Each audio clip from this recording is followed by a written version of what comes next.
하나님 아버지, 말씀으로 돌아가 무너진 예배와 믿음을 회복하기 원합니다. 오늘 또 말씀하여 주시옵소서. 예수님의 이름으로 기도드립니다. 아멘. 시편 1편이 시편의 첫머리에 오게 한 편집자의 의도가 있습니다. 시편 150편 전체가 1편이 강조하는 것들로 읽어야 한다는 그런 말이죠. 말씀에 대한 열정적인 태도, 그리고 의인과 악인의 삶에 대한 극적인 대조를 통해서 어떤 인생이 참 행복한 삶인지 그렇게 살라고 촉구하는 그런 시편이기도 합니다. 하나님께서 인정하는 행복한 의인의 길은 어떤 삶인지, 말씀으로 돌아가기 위해서 우리에게 필요한 것은 어떤 것인지 살펴보도록 하겠습니다. 1절입니다. 복 있는 사람은 악인들의 꾀를 따르지 아니하며 죄인들의 길에 서지 아니하며 오만한 자들의 자리에 앉지 아니하고, 복 있는 사람은 히브리어로 아슈레이라고 합니다. 편에 26번 정도 나옵니다. 구약 성경의 복은 아슈레이와 바라크라고 하는 말로 구분이 되죠. 바라크는 장엄하고 그리고 예배의 언어라고 할 수가 있습니다. 종교적인 측면에서의 축복을 강조하죠. 반면에 아슈레이는 현세적인 행복을 뜻하는 말입니다. 바루크는 하나님이 주시는 은혜를 강조하지만 아슈레이는 특정한 행위의 결과로 주어지는 보상이나 대가라고 볼 수가 있습니다. 영어로 말하면 바루크는 bless고 아슈레이는 happy라고 볼 수 있습니다. 아슈레이는 축하 문구라고도 볼 수가 있습니다. 복받기를 기원하거나 또는 소원을 말할 때 쓰는 말이 아니라 행복한 삶을 사는 사람이 행복하구나, 나는 복 있는 사람이야 라고 이렇게 자신의 상태를 선포하거나 또는 확신할 때 쓰는 말이라고도 할 수 있습니다. 1절부터 3절은 참 행복한 사람의 특성을 잘 보여주죠.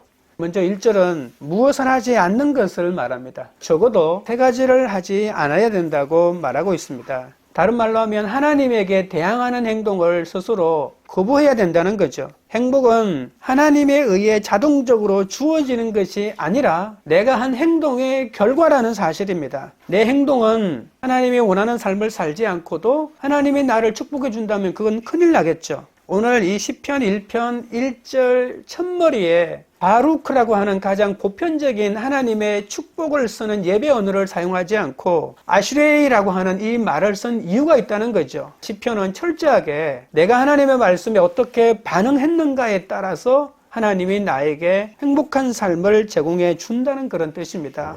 악인들이 나오고 죄인들이 나오고 오만한 자들이 나옵니다. 악한 자들의 충고와 죄인들의 생활 양식과 이 오만한 자들의 모임을 피해야 한다고 말합니다. 악인들은 의인들의 반대 개념이죠. 도덕이나 법의 의무나 책임을 행하지 않는 자를 말합니다. 특별히 시편에서는 가난한 자, 의로운 자를 핍박하고 또 살인이나 폭력을 행한 자들을 악인들이라고 말합니다. 그러나 악인들의 가장 큰 특징은 바로 하나님이 없다고 하는 무신론자입니다. 그래서 악인들의 특징은 하나님의 말씀을 멸시합니다. 자신들이 만든 삶의 규칙을 애지중지하죠. 악인들이 어떻게 하나님의 말씀을 멸시할까요? 원수를 사랑하라고 웃기고 있네, 이런 거죠. 성경에서 말하는 여러 가지 가르침은 다 웃기고 있네입니다. 세상을 살아가는 어떤 세상의 기준으로 봤을 때 성경의 가르침이 너무 얼토당토 않는 거예요. 오른뺨을 때리면 왼뺨을 돌려대고 겉옷을 달라 하면 속옷까지 주고 오리를 가자고 하면 십리를 가는 게 어떻게 정상적인 삶이겠습니까? 그렇게 해서 세상에 어떻게 경쟁해서 이길 수 있겠습니까? 그러니까 성경에 있는 가르침은 웃기고 있네입니다. 그렇게 내가 살지도 않을 뿐더러 내 자식에게도 절대로 그렇게 살지 말라고 가르치는 거죠. 하나님은 이런 악인들, 하나님이 그 삶에 없다고 하고 하나님의 말씀을 멸시하는 자들의 꾀를 따르지 말아야 한다라고 이렇게 말합니다. 이 꾀라고 하는 말은 충고라고 하는 말일 수도 있고 좀 더 고상하게 말하면 상담이라고도 말할 수 있습니다. 내가 어려운 문제에 부딪혔을 때 그들이 가지고 있는 세계관을 가지고 가치관을 가지고 적절하게 어떤 충고를 해주거나 상담을 해줄 때 근본적으로 그 삶에 하나님이 없는 삶을 살아가는 사람들의 충고를 따르지 말라라고 이렇게 말하고 있는 것이죠. 두 번째 무리는 죄인들을 말합니다. 이 죄인들은 원어로 말하면 관역을 빗나갔다라고 하는 것입니다. 아니 세상에 관역이 있나? 그냥 관역이라고 생각하진 않죠. 석가도 있고 공자도 있고 맹자도 있고 승인이 있는데 그 가르침은 내가 그렇게 살아도 되고 안 살아도 되고 내가 법에 어긋나지만 않으면 어떤 유명한 사람의 말도 내 삶의 관역은 될 수가 없다. 그냥 내가 취사 선택할 수 있는 하나의 선택상에 불과하다라고 말하는데 성경은 하나님의 말씀이 인간이 살아야 할 관역이라고 이렇게 말합니다. 그 관역에 빗나가는 삶을 죄라고 이렇게 말하는 거죠. 하나님이 세운 기준이 있고 하나님이 세운 규범이 있다는 것입니다. 그것을 우습게 여기면 안 된다는 것이죠. 올바른 길에서 벗어나는 것이 뜻밖의 실수가 아닙니다. 여기 나오는 이 죄인들은 어쩌다가 잘못할 수 있겠죠. 그걸 말하는 것이 아니라 아예 그의 삶 자체가 습관적으로 하나님의 말씀에 어긋나는 삶을 즐기고 있는 그런 것을 말합니다. 율법이 말하거나 성경이 말하는 것을 노골적으로 거부하는 것이죠. 그런 죄인들의 길에 서지 말라라고 이렇게 말합니다. 선다라고 하는 말은 그들의 삶의 방식을 따라간다는 것이죠. 길은 바로 삶의 가치관을 말하는 것이니까요. 무엇인가를 실천하고 결정할 때 하나님이 없고 하나님의 말씀을 멸시하는 사람들의 행동과 그들의 선례를 절대로 따라가지 말라는 그런 말입니다. 하나님의 사람은 다르게 살아야 한다. 이게 성경의 가르침입니다. 다르게 살아야 하는 것이 그냥 독특하게 살아야 한다는 것이 아니라 세상이 가지고 있는 가치관과 다른 가치관을 추구해야 된다라고 하는 것인데 그것이 참으로 쉽지 않습니다. 왜냐하면 나를 빼고 대부분의 조직사회는 그런 세상의 가치관을 따라가고 있기 때문에 나만 그렇게 살지 않으면 되는 것이 아니라 나에게 다가오는 수많은 손실을 내가 감당해야 된다는 압박감 때문에 그렇게 사는 것이 쉽지 않다는 것입니다. 그러나 하나님은 오늘 우리는 세상 사람들의 가치관과 다른 가치관을 가지고 있어야 한다. 그래야만이 내 인생이 달라질 수 있다라고 하는 것이죠. 그러니까 생각이 바뀌지 않고 그냥 내 몸뚱아리만 일주일에 한번 교회 나간다고 해서 내 삶이 달라지지는 않는 것이죠. 내 삶의 목표가 달라지려면 내가 가지고 있는 생각의 가치관이 먼저 바뀌어야만 그것이 가능하겠죠. 오만한 자들은 어떤 말일까요? 우리가 생각하는 교만하고 오만하고 독선적인 그런 사람을 말하는 것이 아닙니다. 반항적이고 냉소적인 사상가를 말합니다. 그러니까 오만하다고 하는 말은 하나님을 거부하는 말을 너무나도 조직적으로 잘하는 사람을 말하는 것이죠. 오만하다고 하는 말 속에는 말을 잘한다라고 하는 뜻이 있는데 그 말은 하나님을 저항하고 하나님을 대항하는 그런 말을 잘한다라고 하는 것입니다. 냉소적인 무신론자 사상가. 그러니까 그냥 단순한 무신론자가 아니고 무신론으로 완전히 무장한 사상가라고 말할 수 있습니다. 앉는다라고 하는 말이 있잖아요. 이것은 정착한다, 산다라고 하는 그런 뜻입니다. 그들은 하나님을 욕하는 모임을 만들고 하나님의 말씀을 멸시하고 하나님을 모욕하는 방법을 가르칩니다. 어떻게 하면 하나님의 말씀이 틀렸다는 것, 하나님이 계시지 않는다는 것, 성경에 있는 모든 내용의 거짓이라는 것을 알려주는 것을 사명으로 삼고 살아가는 사람들입니다. 그들은 또한 매년마다 엄청난 상금을 걸어놓고 하나님을 욕하는 대회를 엽니다. 1등한 사람에게는 엄청난 상금을 주고 또 명예도 주고 또 이 모임의 스승으로 쓸 수 있는 자격까지 주어지니까 수많은 젊은이들이 실력으로 아니면 어거지로 어떤 논리를 가지고 와서 하나님을 욕하고 하나님이 거짓이라고 하는 것을 말하고 그리고 그 사람들로부터 인정을 받고 더욱더 하나님을 욕하는 사람으로 성장하는 이러한 모임도 예수님 당시에 있었다고 요세푸스가 말하기도 했거든요. 그러니까 이 오만한 자들은 의도적으로 논리적으로 그들이 가지고 있는 사상으로 하나님을 저주하고 욕하는 그러한 모임이라고 볼 수가 있는 것이죠. 그러니까 이 세 가지 악인들, 죄인들, 오만한 자들의 세계관, 삶의 방식, 그들의 공동체에 속하지 않는 것이 복 있는 사람으로 살아가는 첫 번째 기준이라고 오늘 성경이 말하고 있는 것이죠. 제가 방금 했던 말을 한마디로 요약하면 우리는 하루아침에 하나님을 모욕하지 않습니다. 우리는 하루아침에 하나님을 찬양하지 않는 것처럼 어느 날 갑자기 하나님을 욕하는 사람으로 되는 것이 아니라는 사실입니다. 악인에서 죄인으로, 죄인에서 오만한 자로 이러한 점차적인 단계를 차츰차츰 밟아간다는 사실이죠. 불신자들의 행동에 등급을 매기지 않고 다른 단어들을 나열하죠. 그러니까 어떤 사람들은 생각하기를 악인과 죄인과 오만한 자는 그냥 같은 것 아닌가라고 말할 수 있겠지만 동사를 생각해 보십시오. 따른다, 쓴다, 앉는다 라고 하는 어떤 단계를 말하고 있다는 거예요. 그러니까 악인과 죄인과 오만한 자가 똑같을지는 모르겠지만 따르고 쓰고 앉는다라고 하는 것을 점층법을 사용하듯이 악이 나도 모르게 더 굳어지고 더 확고해지고 속으로만 생각하던 것들을 다른 사람 앞에 공포하고 그리고 하나님이 없다라고 선포하고 주도하는 사람으로 변해가는 어떠한 악한 사람이 되어가는 하나의 과정을 보여주고 있다는 것이죠. 처음부터 생각부터 그것을 끊어내지 않으면 이것쯤이야 누구도 다 하고 있는데 라고 하겠지만 나도 모르게 악한 사람들의 깊은 실체 속으로 들어가게 된다는 사실입니다. 복 있는 사람은 하나님을 적대적인 사람들로부터 자신을 구별해야 합니다. 모든 세상이 다 이렇다고 언제까지 변명하시겠습니까? 모든 사람이 이런데 라고 하겠지만 그렇게 변명할 수는 없습니다. 조금씩 하나님을 적대하는 사람으로부터 그들의 생각으로부터 빠져나오셔야 합니다. 먼저 생각부터 빠져나오기는 쉽지 않겠지만 먼저 그들과의 모임 속에 하나님을 적대하는 사람과의 공동체를 이루고 그들과 함께 연대하고 있다면 그것부터 끊어내야 합니다. 한 발씩 물러나고 사람을 만나는 데서부터 물러나고 그 다음에 내 속에 있는 나도 모를 어떤 행동을 내가 단호하게 거부하고 또 내 생각 속에 있는 것들도 잘라내야 한다는 것입니다. 나는 어디로 가고 있는가? 나는 어디에 서 있는가?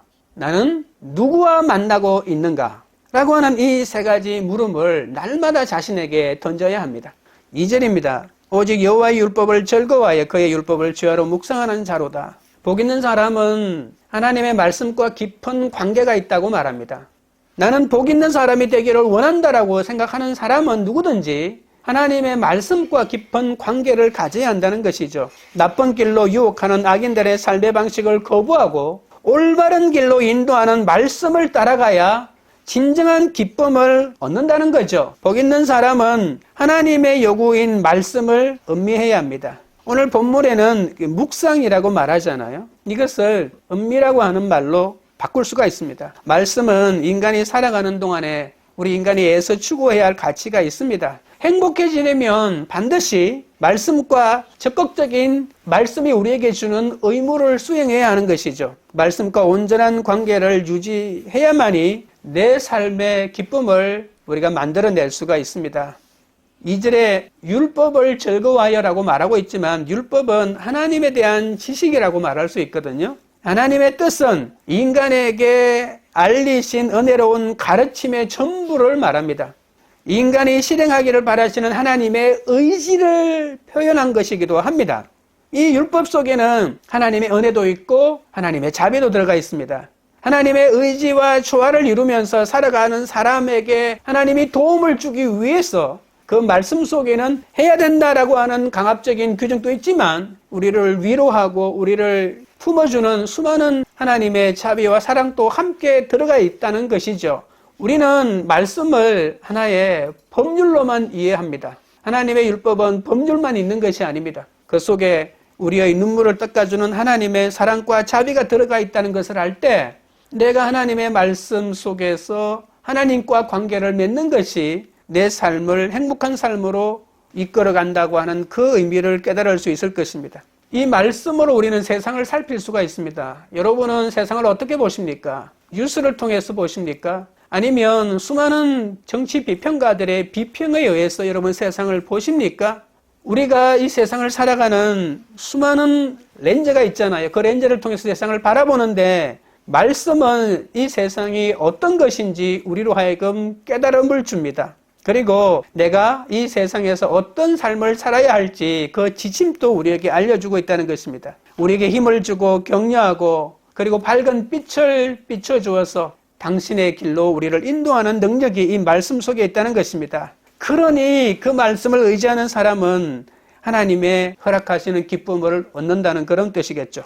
묵상이라고 하는 말, 한자로 보면 말하지 않는 것이지만 히브리어 원어에는 이 묵상이라고 하는 말에 부드럽게 속삭이듯이 본문을 읽어내려가는 것을 말합니다. 자신이 잡아놓은 먹이 앞에서 어르렁거리는 사자나 비둘기가 먹을 때 구구구구구 하는 엄청난 소리를 냅니다. 동물들도 먹이를 앞에 놓고는 좋아서 어쩔 줄 모르고 어떤 소리를 지르죠. 조그마한 강아지도 그럽니다. 절곰에 대한 표현입니다. 바로 먹지 않고 잡았다가 뒤로 갔다가 물러섰다가 돌았다가 한 이상한 행동을 하는 것이죠. 그것처럼 우리가 말씀 앞에서 묵상하는 것이 우리에게는 그 말씀에 대한 기쁨을 표현한 것이기도 한 거죠. 이 말씀을 묵상한다고 하는 말은 좀 더 정확한 우리말은 음미라고 했잖아요. 사물의 내용이나 속뜻을 깊이 새기고 맛을 보는 것을 음미라고 하죠. 그리고 공부한다는 뜻도 들어가 있거든요. 옛날 선비들은 공부할 때 항상 입으로 엎조렸습니다. 그죠?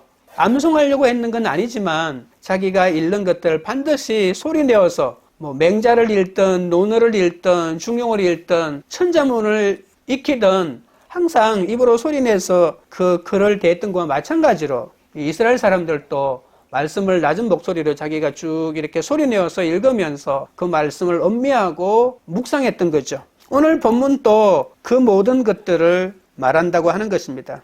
제약과 그리고 교만의 세력을 물리칠 수 있는 능력은 갑자기 주어지지 않습니다. 내가 악한 사람이 되어가는 과정도 갑자기 되지 않는 것처럼 내가 하나님을 의지하고 악을 물리치는 사람이 되는 것도 갑자기 되지 않는다는 것입니다. 매일매일 조금씩 말씀에 가까이 갈 때 내 삶 속에 우리가 근육을 키울 때 똑같은 운동을 끊임없이 반복할 때 근육이 키워지는 것처럼 평소에 꾸준히 하나님의 말씀을 즐거워하고 사모하고 공부할 때 우리 가운데 이런 능력이 생기는 거죠. 주야로 묵상한다고 했는데 밤낮 없이 끊임없이 해야 한다는 그런 뜻입니다. 히브리어 문법은 미완료형입니다.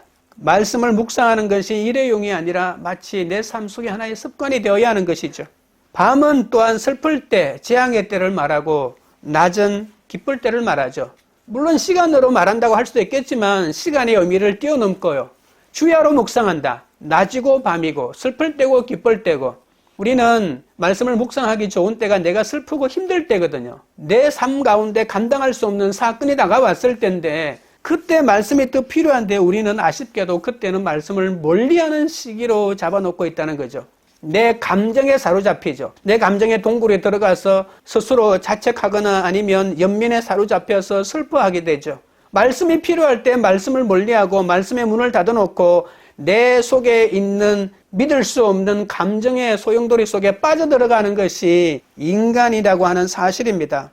그런데 오늘 본문은 슬플 때일수록 환경에 구애받지 않고 변함없이 하나님의 말씀을 묵상하는 것을 내 삶의 기준으로 잡아놓아야 한다. 그것이 내 삶의 습관이 될 때, 고난이 당했을 때, 사건이 왔을 때 그때도 변함없이 하나님의 말씀을 볼 수 있는 능력이 생기거든요.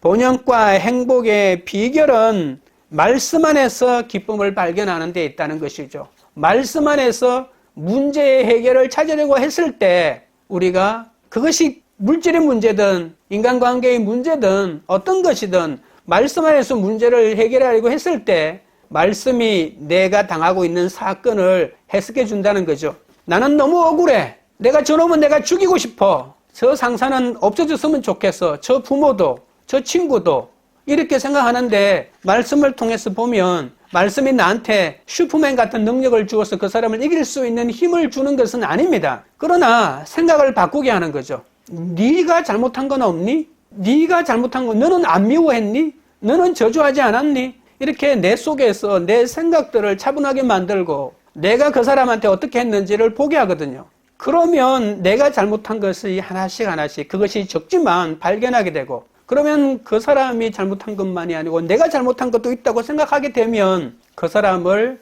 용서할 수 있는 힘이 내 속에서 생기게 되고요. 그 정도까지 가면 그 사람에 대한 미움이 사라지고 나는 아직까지 멀었구나라고 하면서 문제의 원인을 나에게로 돌리게 된다는 것이죠. 3절을 보겠습니다. 그는 시냇가에 심은 나무가 철을 따라 열매를 맺으며 그 잎사귀가 마르지 아니함 같으니 그가 하는 모든 일이 다 형통하리로다. 여러분 1절, 2절대로 살아간 사람을 한마디로 뭐라고 표현합니까? 나무다라고 이렇게 표현하고 있죠. 하나님의 말씀대로 살아가는 사람은 나무와 같은 사람이다라고 하는 일종의 약간 비유법을 사용합니다. 그런데 어떤 나무냐면 물이 많은 시냇가에 심긴 나무와 같다라고 이렇게 말하죠. 여기에서 본문이 말하는 이 시냇가는 여러분 이스라엘에도 시냇가가 있는데 우기 때만 물이 흘러요. 그런 시냇가를 와디라고 합니다. 여러분 예레미야가 하나님한테 이렇게 말하죠. 당신은 와디와 같습니다. 나에게 하나님의 말씀을 줄 때는 모든 것을 다 들어줄 것 같이 주지만 실제로 그 말씀을 내가 전하려고 해보니까 아무것도 당신의 약속은 없습니다. 당신은 우기 때 물이 흐르는 와디와 같이 나를 속이는 분이시다 이런 말을 하기도 하는데요. 여러분 팔레스타인에는 일반적인 시내는 우기 때 몇 달 동안만 물이 흐르고 그러지 않으면 물이 하나도 없습니다. 그런데 오늘 본문에 말하는 이 시내가는 와디가 아니고 광개수로죠. 사람들이 인공으로 만들어 놓은 광개수로, 그래서 물이 많은 갈릴리 호수에서 인공으로 물이 흘러가게 만든, 그러니까 그것은 수원지로부터 물이 흘러오니까 마르지 않는 것이죠. 그것도 복수형으로 되어 있어요. 수많은 광개수로가 겹치는 한 지점 한가운데, 히브리어로 팔게이마이, 수없이 교차되어가는 광개수로의 한가운데 심겨진 나무와 같다라고 하니까 절대로 마르지 않는구나라고 생각할 수 있겠죠. 그리고 나무는 물로부터 필요한 모든 것을 끊임없이 공급받기 때문에 규칙적으로 풍성한 소출을 제공할 수밖에 없습니다. 심원이라고 하는 말도요, 문법적으로 말하면 수동형 분사입니다. 원래 거기에 자란 게 아니고 척박한 땅에 살다가 심겨진 겁니다. 영어로 말하면 transplanted입니다. 옮겨서 심겨진, 누군가가 물이 많은 곳에 옮겨 심어놓은 것이죠. 그게 바로 하나님 아닐까요? 근데 이 나무는 열매를 맺을 수 있는 모든 조건을 다 가지고 있는 것이 특징입니다. 그런데 중요한 것은 철을 따라, 시간을 따라 열매를 맺는다라고 하는 것이에요. 열매를 못 맺을 수도 있다라고 하는 것을 여러분 이 본문에서 읽어내셔야 합니다. 영어로도 his time, 그의 시간입니다. 그의 시간이 어떤 시간일까요? 하나님의 시간일까요? 아니면 나의 시간일까요? 열매를 맺으려면 하나님의 시간이 되어야 하고 하나님의 시간일 뿐만이 아니고 여러분의 시간이 되어야 열매를 맺는다는 겁니다. 여러분 열매 맺을 수 있는 완벽한 조건이 갖춰져 있는데도 열매 맺을 시간이 따로 있다라고 이렇게 말하고 있다는 거죠. 하나님의 말씀은 치밀합니다. 하나님이 이러실 수가 있습니까? 라고 말할 때 얘야 내 시간이 되어야 한다. 왜 하나님의 시간을 정해놓죠? 다른 사람들처럼 보편적으로 나도 그 나이가 되면 그것들을 다 누리면 되지 않습니까? 하는데 하나님은 그렇지 않다라고 하는 거죠. 그리고 오늘 본문에 보시면 잎사귀가 마르지 않는다라고 이렇게 말하고 있는 거예요. 열매에 지금 내가 포커스가 가 있는데 잎사귀 얘기를 왜 하냐고 말할 수가 있겠죠. 근데 여러분 성경에는 열매보다도 잎사귀가 더 중요하게 언급합니다. 열매를 맺는다고 했는데 그 열매가 어떤 일을 한다고 말한 적이 없어요. 그런데 잎사귀가 무엇을 한다고 구체적으로 말하고 있는 곳이 성경에 두 군데나 있습니다. 첫 번째가 에스겔 47장 12절이죠. 강 좌우가에는 각종 먹을 과실나무가 자라서 그 잎이 시들지 아니하며 열매가 끊이지 아니하고 달마다 새 열매를 맺으리니 그 물이 성소를 통하여 나옴이라. 그 열매는 먹을 만하고 그 잎사귀는 약재료가 되리라. 어떤 약재료가 된다는 말은 없지만 요한계시록 보시면 이 약재료는 만민을 치료한다라고 이렇게 말하고 있거든요. 마지막 이때에 만민의 사람을 잎사귀가 치료한다고 말하는 거예요. 열매는 먹으면 기쁘겠죠. 만족감을 주고 포만감을 주는 거지만 잎사귀는 이 땅에 있는 수많은 만민들을 치료하는 약재료가 된다라고 이렇게 말하고 있다는 겁니다. 배고픔을 채우기 위한 음식보다 사람을 치료하는 약재료가 훨씬 더 의미 있지 않겠습니까? 환난의 사건을 통해서 내 죄를 발견한 사람은 다른 사람을 살릴 수 있습니다. 내 삶 가운데서 내가 나무라면 잎사귀만 무성하고 열매는 없는 이러한 고통의 시간을 견디기 어려웠는데, 왜냐하면 다 욕하니까 야 너는 잎사귀만 가득하냐? 열매는 어디 갔느냐? 이렇게 욕하고 있는데 이 잎사귀야말로 다른 사람을 치료하는 것이 된다는 것입니다. 나의 상처가 다른 사람을 회복시키고요, 나의 아픔이 다른 사람을 만져주고요, 나의 죽을 것 같은 사건이 다른 사람을 위로하게 된다는 사실을 믿어지십니까? 안 믿어지시죠? 믿어지나요? 부모님이 돌아가셨다든지 사랑하는 배우자가 먼저 천국에 갔다든지 이런 아픔을 겪을 때 그 사람한테 위로해 줄 수 있는 좋은 문구를 생각해요. 삶이 그대를 속일지라도 어쩌고 저쩌고 부시킨 얘기를 한다든지 이럴 수 있겠죠. 그런데 내 자식도 그랬어. 내 남편도 그랬어. 내 아내도 그랬어. 라고 하는 말보다도 더 큰 위로가 되는 말은 없습니다. 하나님의 말씀으로 극복한 상처는 이렇듯 사람들을 회복시키는 능력이 있거든요. 그가 하는 모든 일이 다 형통하리로다라고 했는데 잘됨과 성공은 이례적으로 끝나는 것이 아니고 계속 이어진다라고 하는 사실입니다. 울창한 나무 이미지는 창조된 원리대로 그 기능을 수행하기만 하면 되는 것이죠. 행복한 상태는 보상이 아니라 특정한 삶의 유형으로 인한 결과다라고 하는 것입니다. 여러분, 행복한 삶이 어떻게 갑자기 올 수 있겠습니까? 그냥 운 좋게 다른 사람의 뒤를 잘 따라갔기 때문일까요? 운이 좋아서 그럴까요? 그게 아니라고 말하는 겁니다. 하나님의 말씀에 내가 어떻게 반응하는가? 그 반응하는 게 하루하루 모여가지고 어떤 시간이 될 때 비로소 나는 의인의 삶을 살고요.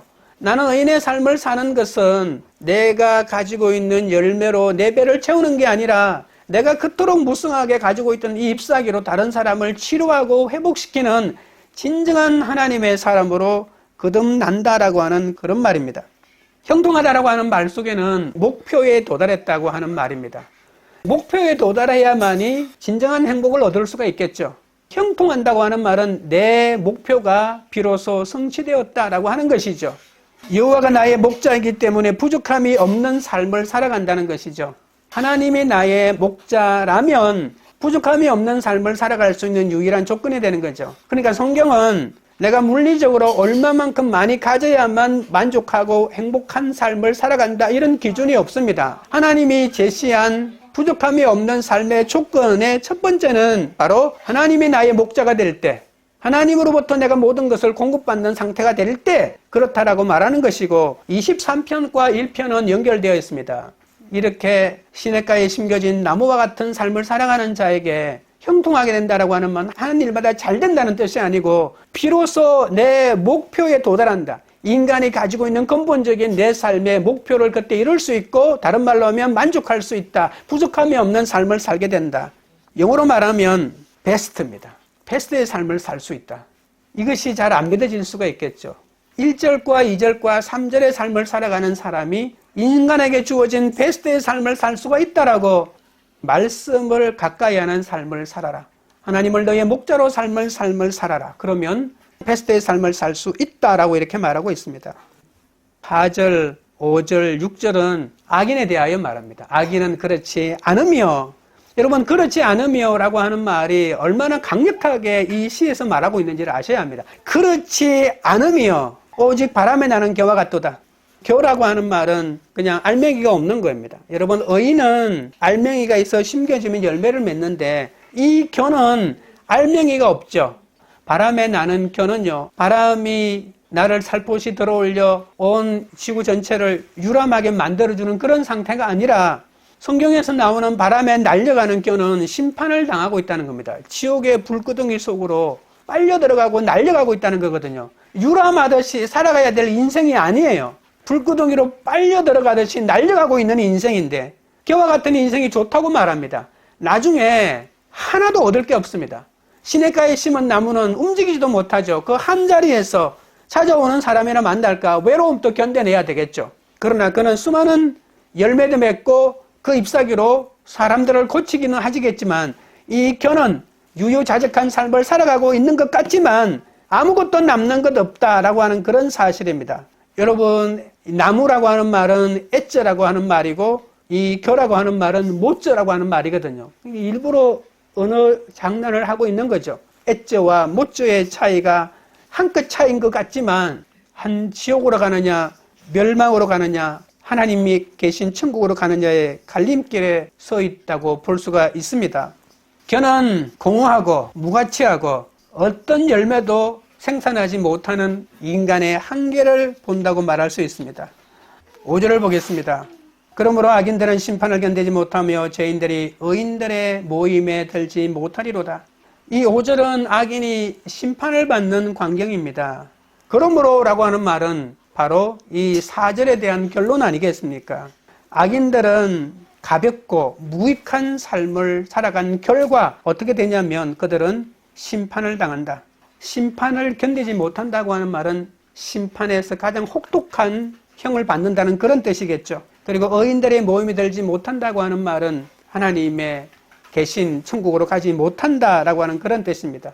여러분, 지금 살아있는 동안에 하나님의 우리 마음을 위로해주고 내 아픔을 드러내고 함께 아파하고 함께 울어주는 그 공동체의 위로를 맛보지 못한다는 말도 있겠고, 죽고 난 다음에 영원한 하나님 나라에 가지 못한다는 그 뜻이 동시에 들어가 있는 것이죠. 난 공동체 같은 거 필요 없어. 내 돈만 많으면 좋아 라고 해서 따뜻한 친구 한 명 없이, 나의 아픔을 얘기할 수 있는 동반자 하나 없이 돈만 벌어서 내 가족만 먹여 살리면 가족끼리 오순도순 잘 살 수 있다고 생각하겠지만, 돈만 많이 번 가족이 결국은 가족애가 가득 차고 넘쳐날까요? 아닙니다. 결국 아버지가 만들어 놓은 그 돈을 누가 더 많이 가지냐에 재산 싸움에 휘말리지 않을까요? 아버지를, 그리고 형제를, 그리고 모든 가족의 구성원들 서로가 저 사람이 없으면 내가 더 많은 몫을 차지할 수 있다라고 하는 경쟁자로만 보지 않을까요? 공동체 필요 없어. 나 혼자 인생을 살아가면 돼 라고 하겠지만, 여러분, 가진 것이 없어도 가족의 위로와 또 내가 속해 있는 공동체의 따뜻한 위로를 같이 겪는 것이 얼마나 귀한 것인지 모르고 이 세상을 죽는다고 하는 것은 너무나도 안타까운 것 아닐까요? 6절입니다. 무릇 의인들의 길은 여호와께서 인정하시나 악인들의 길은 망하리로다. 6절은 두 삶의 운명을 보여줍니다. 하나님의 말씀대로 살아간 삶은 하나님이 인정하는 삶을 살게 되고요. 그리고 반대로 악인의 삶을 살아간 사람들은 망할 수밖에 없다라고 이렇게 분명하게 말하고 있지 않습니까? 하나님의 인정을 받는다고 하는 것은 하나님이 알아준다는 거잖아요. 하나님이 알아준다. 히브리어로 말하면 야다라고 하는 말인데, 이것은 사람이 애정에 넘치는 이 걱정으로 서로 돌봐주고 서로 품어주고 그리고 부양하고 보호해준다는 그런 뜻입니다. 하나님의 보호 속에 있는 인생, 이것보다도 좋은 것은 없습니다. 하나님이 나의 삶의 주인이 되어서 내 삶을 인도하고 내 삶을 이끌어가는 것, 얼마나 귀한 것입니까? 그러나 악인들은 망할 수밖에 없습니다. 멸망으로 내동댕이 친다는 말 아시죠? 악인들은 하나님이 지옥 불구덩이로 내동댕이 쳐서 하나님과 영원히 결별하게 될 것이고, 그곳에서 고통을 당하는 것이 바로 악인들의 운명이다라고 이렇게 말합니다. 모든 인간은 결국 의인과 악인 두 부류로 나누어집니다. 만일 우리가 의로워진다면 하나님께서 우리를 보호해 주실 것입니다. 그러나 우리가 사악해진다면 우리의 최종적인 운명은 바로 영원한 멸망입니다.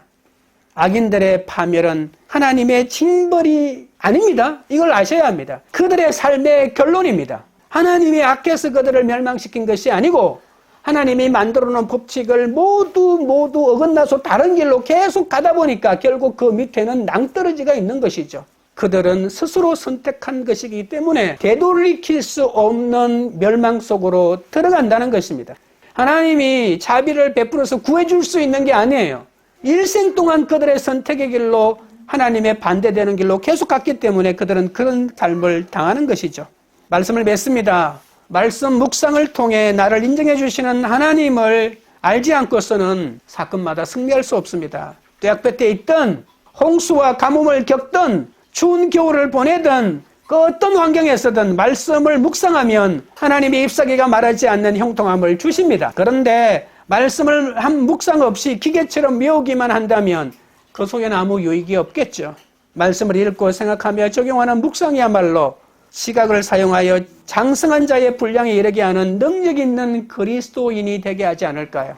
다시 말씀으로 회복되어 이 하나님의 길로 나아가는 우리 모두가 되기를 주님의 이름으로 축원드립니다. 우리 다 같이 한번 기도하겠습니다. 하나님, 악인들의 길에서 멈추게 하여 주시옵소서. 하나님의 말씀을 묵상하는 매일매일 말씀에 반응하는 자로의 삶을 살아가게 하여 주시옵소서. 비록 내가 시냇가에 심겨진 나무처럼 하나님의 때를 기다리는 아무도 찾아오지 않는 황량한 벌판에서 하나님만 기다려야 되는 그런 어설픈 삶을 살고 있는 것 같지만, 그것이야말로 하나님이 나를 더 온전하게 만들고 하나님의 사람으로 단련해 나가는 훈련의 과정임을 기억하고 광야의 시험을 잘 견디게 해달라고 기도하고, 악인의 길은 망하고 의인의 길은 하나님이 인정하시고 알게 되고 보호하시는 것이 되는데, 하나님의 말씀에 끊임없이 반응하여 이러한 의인의 삶을 살고 하나님의 사명을 감당하는 자가 되게 해달라고 주의 세 번 부른 다음에 기도하며 나가겠습니다. 주여, 주여, 주여. 거룩하신 하나님 우리 아버지여, 의인의 삶을 살기 원합니다. 하나님의 말씀을 따라 죄인의 길에서 돌아서고, 아버지 하나님이 악인의 길에서 돌아서고 오만한 자의 길에서 돌아서기를 원합니다. 거룩하신 하나님 우리 아버지여, 우리의 삶 속에 있는 하나님의 놀라운 말씀의 인도함을 받아 열매 맺는 삶이 되기를 원합니다. 풍성하게 맺은 잎사귀로 수많은 사람을 살리는 하나님의 사람이 되기를 원하오니, 아버지 하나님 역사하여 주시고 붙들어 주시고 인도하여 주옵소서. 시냇가에 심은 나무처럼 기다리며 인내하며 하나님의 때를 기다리며 수많은 아버지 하나님의 사람을 살리는 사람 되기 원하오니, 우리 아버지 하나님 인도하여 주시고 역사하여 주시옵소서. 고맙고 감사합니다. 하나님 아버지여, 말씀을 묵상하지 않는 자가 바로 저임을 고백합니다. 악인이 바로 저였고 죄인이 바로 저였고 오만한 자가 바로 저였음을 용서하여 주옵소서. 성경 지식을 자랑하고 남을 가르치고 설교하기 위하여 말씀을 대했지만, 아버지 하나님이시여, 말씀을 소리치고 설교하면 그것이 나 자신인 것처럼 착각하며 살면서 진작 말씀을 내 삶에 적용하며 살지 못했사오니 불쌍히 여겨 주옵소서. 악한 자들의 충고와 죄인들의 생활 양식과 오만한 자들의 모임을 피하기 원합니다. 하나님이 없다고 하며 하나님의 말씀을 멸시하는 자들의 성공을 부러워하지 않게 하시고 그들의 삶을 흉내내지 않게 하여 주옵소서. 악인들의 충고를 듣고 그들처럼 되고 싶어 그들을 따라가지 않게 하옵소서. 죄인의 삶의 방식을 따르지 않게 하시고 무엇을 실현하고 결정할 때 언제나 말씀을 보게 하여 주옵소서. 하나님의 사람들은 믿지 않는 사람의 가치관을 따르지 않게 한다고 하셨사오니, 세속과 기복의 가치관을 버리고 말씀의 가치관을 따르게 하여 주옵소서. 오만한 자들의 자리에 앉지 않는다고 하셨사오니, 아버지 하나님이 오만한 자리에 앉아 사람을 판단하고 정죄한 것을 용서하여 주옵소서. 하나님을 모욕하고 내 자랑과 세상 성공을 자랑하는 공동체에 들어가지 않게 하시고, 아버지 하나님이여, 죄인이 되어가는 단계에 들어가지 않도록 날마다 말씀을 즐거워하고 주야로 묵상하는 삶을 살게 하여 주옵소서. 이제부터 말씀을 주야로 묵상하며 장성한 자의 분량에 이르게 하시고, 아버지 하나님이여, 삶 가운데 하나님의 뜻을 발견하게 하옵소서. 이제는 바람에 나는 겨와 같은 삶을 부러워하지 않기를 원합니다. 시냇가에 심은 나무처럼 하나님의 때를 기다리며 영혼 구원의 열매를 맺을 때까지 사랑과 섬김의 수고를 마다하지 않게 하여 주시옵소서. 모든 환경이 내 삶의 결론임을 인정합니다. 오늘 하루를 말씀으로 살아가는 은혜의 날들이 되도록 도와주옵소서. 광교리들 교회가 악인들과 죄인들과 오만한 자들의 길로 가지 않는 공동체가 되게 하옵소서. 세상의 오염에서 우리를 지키기 위해 날마다 말씀을 묵상하고 내 죄를 다른 사람들을 살리는 사명을 감당하는 공동체가 되게 하옵소서. 말씀 묵상을 통해 영혼 구원의 열매를 맺고 잎사귀가 마르지 않는 형통함을 얻는 그런 공동체가 되도록 역사하여 주시옵소서. 예수 그리스도 이름으로 기도드리옵나이다. 아멘.